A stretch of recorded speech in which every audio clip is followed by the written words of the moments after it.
SCP-983, the Birthday Monkey. Item Number: SCP-983. Object Class: Safe.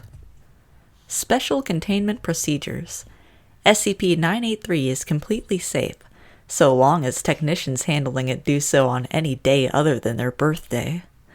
Should SCP-983 be presented to or handled by any individual on the yearly anniversary of their birth, they should immediately follow the sing-along guidelines contained in Emergency Kit 135-R, located next to the door to SCP-983's containment chamber. In the event the targeted individual fails to meet sing-along requirements, their remains are to be disposed of through standard methods.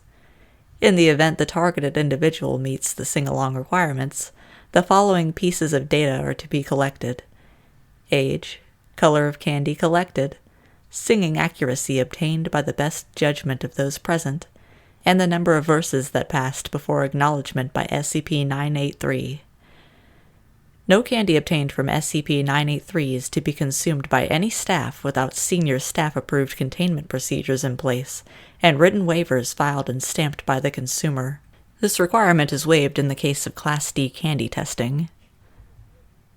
Description: SCP-983 is a vintage mechanical monkey with a faded date located on the bottom of the left foot, placing its manufacture at some point in the 1940s by an unknown person or company. The monkey is dressed in the remains of what used to be a popular vest design for circus ringmasters.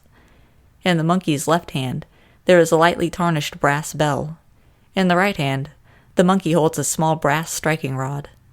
The monkey is capable of emitting speech and sound, although examination of the object has revealed no seams, screws, or openings that would indicate a method of disassembly.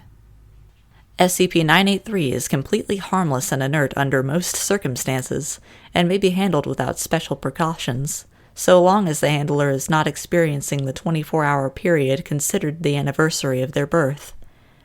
Once SCP-983 physically comes into contact with an individual on their birthday, it will spring to life, and do a single backflip before raising its bell and singing a simple song. "A-ring-ding-ding, it's your birthday!" This single verse will be followed by the monkey striking its bell, producing a tone that varies in pitch from quite high to rather low. SCP-983's singing was found to vary slightly in pitch as well, but maintained a very excited and happy tone. SCP-983 will sing the song once every 3 to 4 seconds, pausing only to ring its bell, until the new owner has died or met the sing-along requirements, which as of yet are not completely understood, but are believed to be based in timing the sing-along properly with SCP-983. Each verse sung by SCP-983 appears to age the owner of the item by what is estimated at 1 year. By singing along with SCP-983, the owner may deactivate the monkey, which, once done successfully, results in a triumph declaration of "Birthday" from SCP-983, at which time it will ring its bell once and produce a single gumdrop-style candy from the bell. The approach of singing along with SCP-983 has a direct impact on the color of the candy and the side effects of its consumption. Test groups instructed to follow Document 135-R to the letter have verified that a perfect sing-along results in the production of crystal-clear candy with mildly luminescent qualities.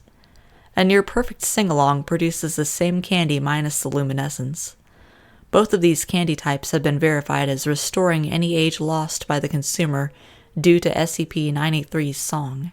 However, the luminescent candy may also grant additional time and youth, though as of yet this theory is unproven due to the low production rate of this candy. Due to the inconsistencies in attitude, tone, behavior, and approach when trying to match SCP-983's song, a wide variety of candies have been produced. Under absolutely no circumstances are black candies allowed to be consumed, although other colors may be consumed pending prior approval and containment arrangements. The initial activation of SCP-983 was in a highly uncontrolled environment, so a retelling is the best record available of the incident. Subsequent tests of interest in more controlled environments have been attached to this document as well as candy effects for those experiments. SCP-983 First Activation. SCP-983 was purchased from a local flea market intended as a gift for a monkey admirer as a joke. The seller of the monkey warned the purchaser that it was to be seen and never touched by anyone on the day of their birth, but was unable to give exact reasons why, stating it was a warning passed to them that was well observed and may have been gypsy legend or some other bullshit. Upon the birthday of SCP-983's intended new owner, the gift was unwrapped and the monkey handled, at which point it sprang into song. Staff attending the birthday party of their coworker were amused, as was the recipient at first. However, witnesses state the recipient became more and more agitated the longer the monkey sang. After 10 estimated verses, the recipient tried to find a way to turn the device off, to no avail. Attendees state that at this time several persons noted streaks of silver within the recipient's hair. Following an estimated 8 to 10 more verses from SCP-983, the gray was quite pronounced, as were signs of wrinkling or stress on the recipient's face. Within 5 more verses, the recipient returned the monkey to rest and complained of not having the strength to deal with this nonsense, pleading for someone to turn it off. With SCP-983 not being fully realized as a potentially dangerous object, there was panic and sloth in the reactions of the attending staff, which led to SCP-983 being able to complete what can only be estimated at 30, or perhaps 40, more verses before a containment crew could arrive at the party locale. By this point, the recipient had long since expired due to aging, leaving only a skeletal frame remaining in his chair, with the skin clinging to it. With confusion on how to approach SCP-983 safely, it was allowed to sing for roughly another minute before it ceased of its own accord, at which point nothing remained of the original recipient other than his purely skeletal remains. SCP-983's final verse consisted of the single word, "Birthday!" which it announced joyously before doing a single backflip and ringing its bell once.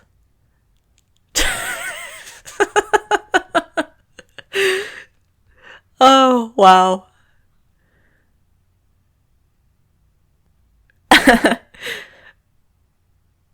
From the bell fell a single candy resembling a gumdrop, pure black in color.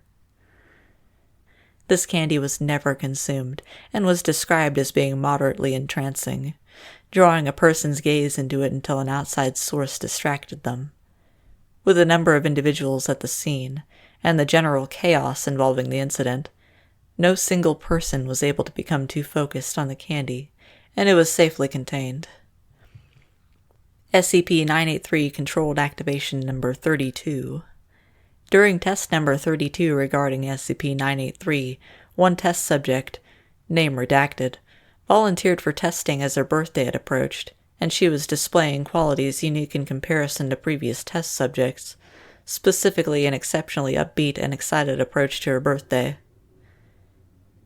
Name redacted is referred to as the subject for the remainder of this test. Without explanation as to what to expect, the subject was given SCP-983 as a wrapped present with the prior warning that this object sings, and it would make for a great birthday video if she were to sing along with it. The subject displayed glee and acceptance of SCP-983 as a suitable gift when it was unwrapped, and required no guidance in singing along with the object as it began. The subject went above and beyond the singing requirements, missing only the first verse to get the words and picking up immediately at the second, then continuing for a total of 45 verses for a total of 46 completed. During the singing process, the subject displayed the expected aging process with each verse that passed, but displayed no loss of energy or enthusiasm in continuing the songs till their end. The subject remained completely unaware of her body's physical state throughout the experiment. Upon completion of the final verse, SCP-983 announced the finale as expected with stating, "Birthday!" loudly, and performing a single backflip followed by a ringing of its bell. The candy produced from the bell was recorded as being a vibrant white color with vaguely luminescent properties. The subject noted it was the most beautiful confectionery that they had ever seen, and observing staff also noted admiration for the gumdrop. In keeping with the control of the experiment, the subject was allowed to consume the candy. Upon finishing the candy and following a 1-hour period of monitoring, there was no indication that any side effect occurred from consumption. With the experiment about to be declared finished, the subject asked to leave and was excused from the testing area, at which point she exploded with blinding light that damaged the cameras monitoring the experiment and left all attendees blind for 5 minutes following the burst. Assisting personnel who rushed to the scene described a faint lingering light that remained for at least 2 minutes in the place where the subject stood, before it faded out.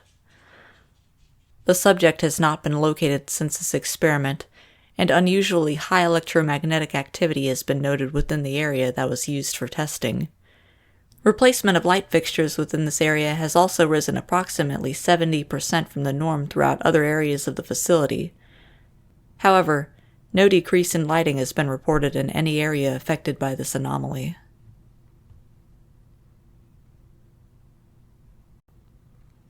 During the singing process, the number displayed the expected aging process with each verse that passed, but displayed no loss. Wait, okay, let me try that again. Fuck.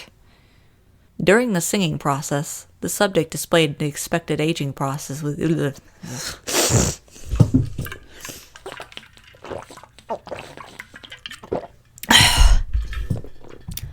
replacement of light fixtures within this area has also risen approximately 70%.